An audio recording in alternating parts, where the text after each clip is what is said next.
Jezusi, mbasi ndigjoi se Gjonin e kishin futur në burg, u tërhoq në Galile. Pastaj la Nazaretin dhe shkoi të banoj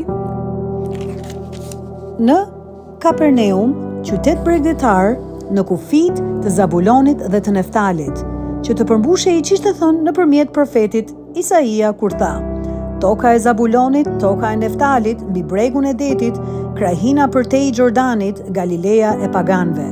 Populli që dërgjej në errësirë ka parë një dritë të madhe, dhe përmbi ata që dërgjeshin në krahinë dhe në hijen e vdekjes doli drita.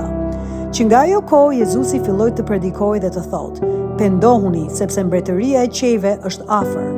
Duke ecur gjatë bregut të detit të Galiles, Jezusi pa dy vëllezër, Simonin, të quajtur Pjetër, dhe Andrean, të vëllan, të cilët po hidhnin rrjetën në det, sepse ishin peshkatar.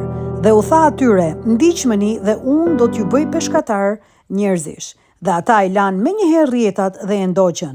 Dhe duke vazhduar rrugën, pa dy vëllezër të tjerë, Jakobin, birin e Zebedeut, dhe Gjonin, vëllan e tij, në bark bashkë me Zebedeun, atin e tyre, duke ndrequr rrjetat dhe i thiri.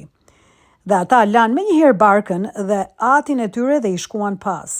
Jezusi shkonte kudo nëpër Galile, duke mësuar në sinagogat e tyre e duke predikuar ungjillin e mbretërisë dhe duke shëruar çdo sëmundje e çdo lëngat në popull. Dhe fama e tij u përhap në gjithë Sirinë dhe i sillnin të gjithë të sëmurët që vuanin nga lëngatat dhe dhimbje të ndryshme, të demonizuar, epileptik dhe paralitik, dhe ai i shëronte.